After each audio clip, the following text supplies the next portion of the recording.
ছিট থেকে বানিয়েছিলাম বীজ, এটা চেরি গোল্ড। এটা 2 কালারের আছে, এপাশে 3টি, এপাশে 3-4টি। এগুলিকে আমি এখন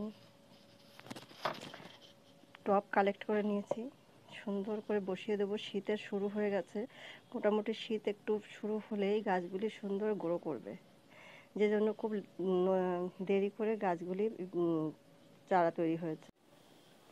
গাছগুলি বসিয়ে দিয়েছি, 1 ইঞ্চি গাছ, সব খুবই ছোট।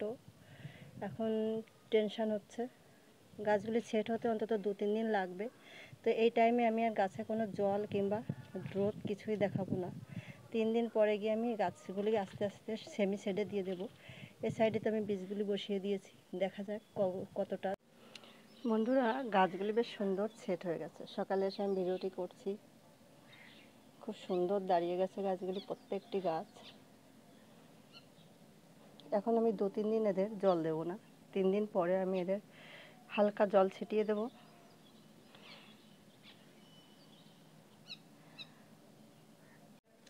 গাছগুলি প্রত্যেকটি গাছ সুন্দরভাবে সেট হয়ে গেছে। আমি বীজ থেকে জার্মিনেশন করিয়ে গাছগুলিকে বানিয়ে টবে দিয়ে দিয়েছি।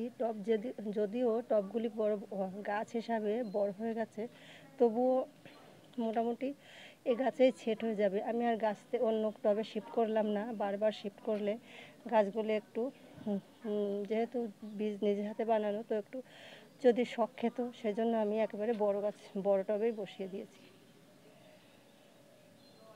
একটা গাছও নষ্ট হয়নি, বেশ সুন্দরভাবে গ্রো করবে। এখন ধীরে ধীরে এরা বড় হবে এবং ফুল দেওয়ার জন্য রেডি হবে।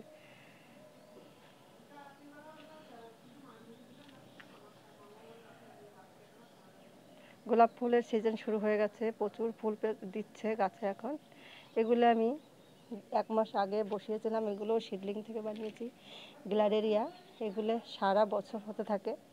এগুলোর সিজন গরমের সময় খুব ভালো হয়, তবুও ফুল সানলাইট পেলে এগুলো খুব ভালো ফুল দেবে।